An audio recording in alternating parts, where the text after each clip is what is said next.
this year you're going to have tons of chances to write about things that matter to you. Today we're going to gather to talk about writing and to learn how to become better writers. School is a perfect place to do so because we're surrounded by books that have stories and pieces of writing that other writers have written. As part of this writing time, we are going to talk about your thinking and sharing ideas and how to do that with a partner, and we're going to label those thinking partners. So right now I just want you to make eye contact with somebody near you. This will be your thinking partner. Once you've found your thinking partner, just go ahead and raise your hand until your teacher asks you to put it back down.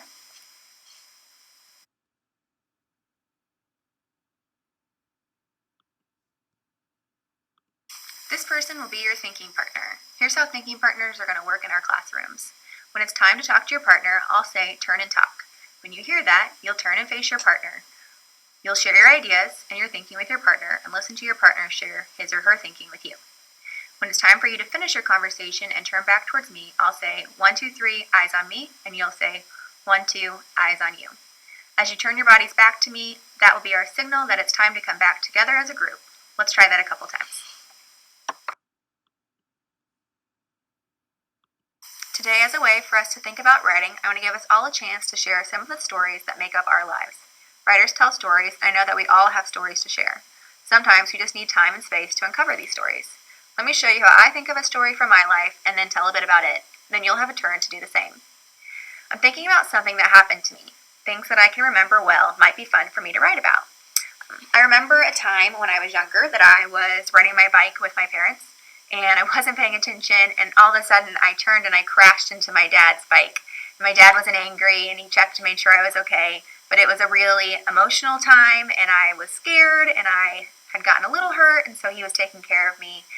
So I have some memories from that story that I think I can write about. So that's one story that I know and that I think I have enough information to write about. So I'm going to write about that.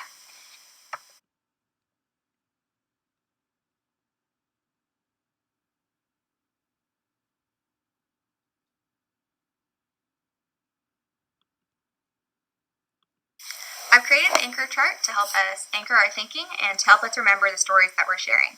So at the top, I've written stories from our lives. And because I told my bike wreck story, I went ahead and put that on here as a bulleted list. And so as I continue to tell stories and have different ideas, I'm going to add to this list to help you guys. Let's keep our list going. As I was telling the story about the bike wreck with my dad, it reminded me of another story with my dad. So we're at a restaurant and he asked me to try some spinach. And I really didn't want to, but I went ahead and did it anyway. And I was so disgusted that I asked to get up and go to the restroom and spit it out in the bathroom.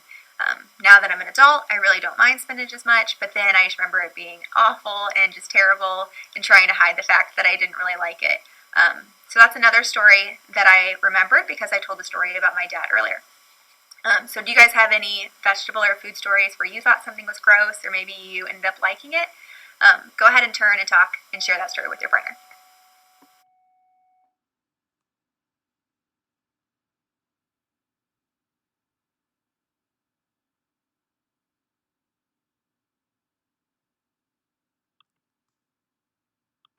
Writers, it's been so much fun to share the stories of my life with you, and I hope you had the chance to share some of the stories with your partner as well.